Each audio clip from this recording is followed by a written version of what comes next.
Welcome to The Explainer. This is where we break down really complex stories into something you can wrap your head around.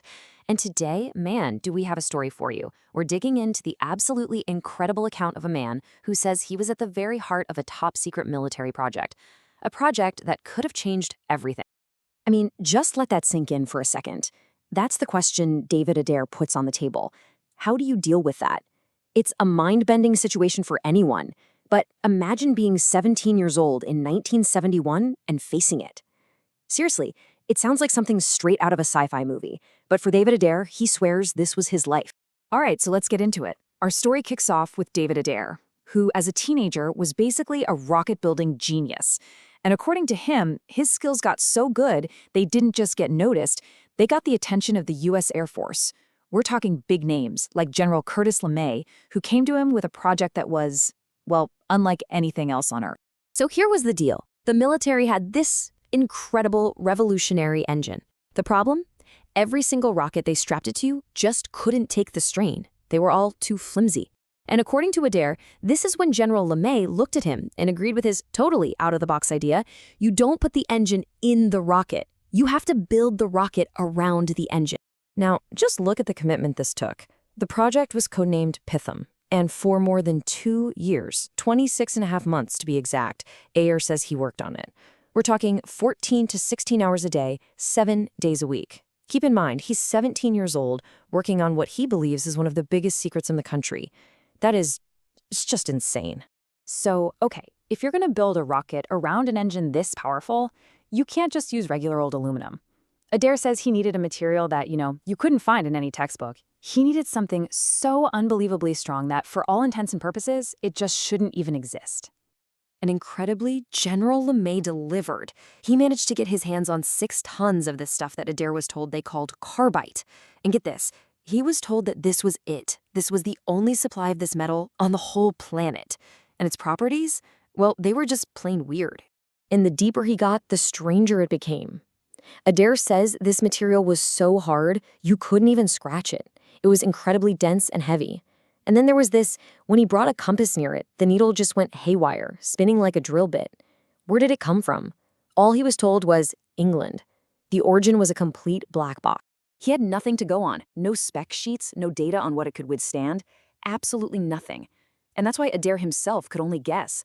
He said it was like something that fell off an alien cargo ship, because it was just completely unlike any material he had ever seen or even heard of on Earth. So as this incredible project starts to wrap up, Adair says he started to get a sinking feeling. He began to put the pieces together and realize what this thing was really for. And it wasn't about exploring the stars or some grand scientific mission. No, its purpose was something much, much darker.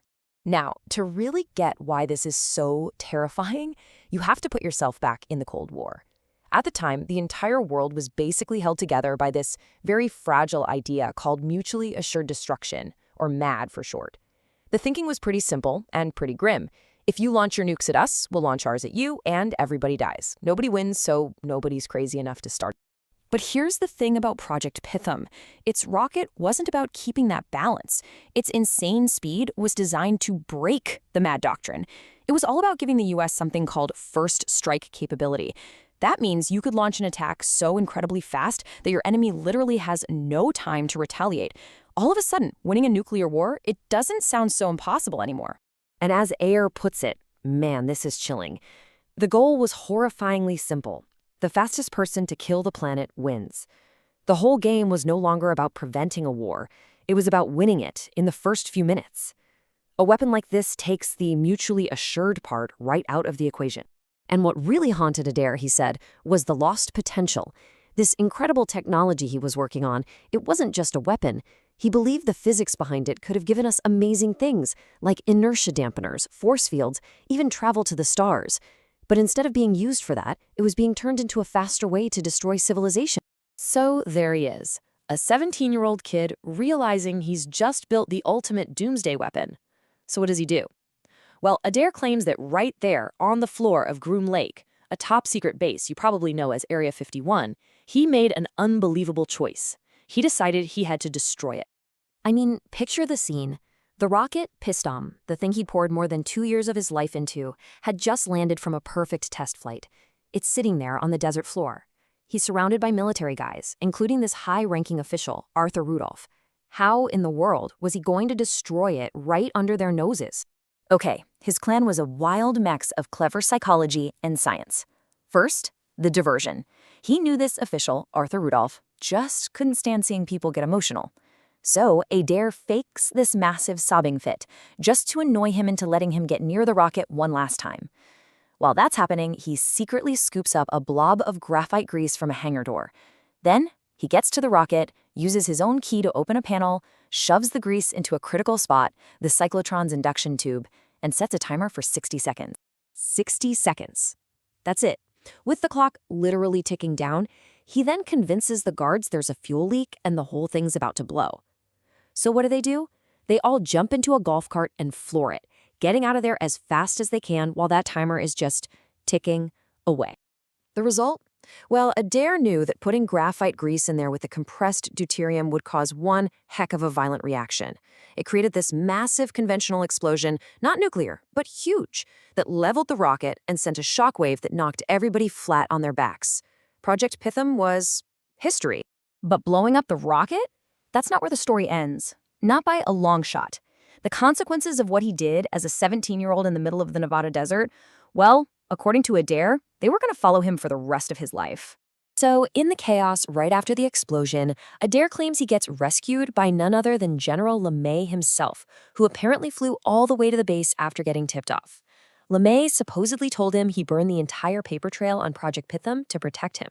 And then, at his high school graduation, he says he's approached by two classic men in black, right there in the line. But LeMay also left him with this absolutely chilling warning. He allegedly told him, the only thing you got to defend yourself with is let them kill you before you ever build another rocket. Don't ever build another one. Basically, he was saying that there were powerful people who wanted this first strike system, and they would never ever stop trying to get it. And that threat became very real, very fast. Picture this, it's his high school graduation. He's literally in line to accept a scholarship to go study astrophysics. And these two guys in black suits walk up and hand him a letter. It starts with just one word, greetings. And for anyone who knows what that meant back then, it meant you were being drafted. Just like that, his dream of becoming a professor was over. So in the end, what do you do with a story like this? Is it an unbelievable story of one teenager's defiance, or is it a suppressed chapter of our secret history? Look, what we have is an incredible personal testimony. It's a story about a young prodigy, a secret weapon, and a moral choice that he claims literally saved the world. Whether you believe it's fact or a fantastic tale, David Adair's story really makes you wonder, what other secrets are still buried out there in the desert?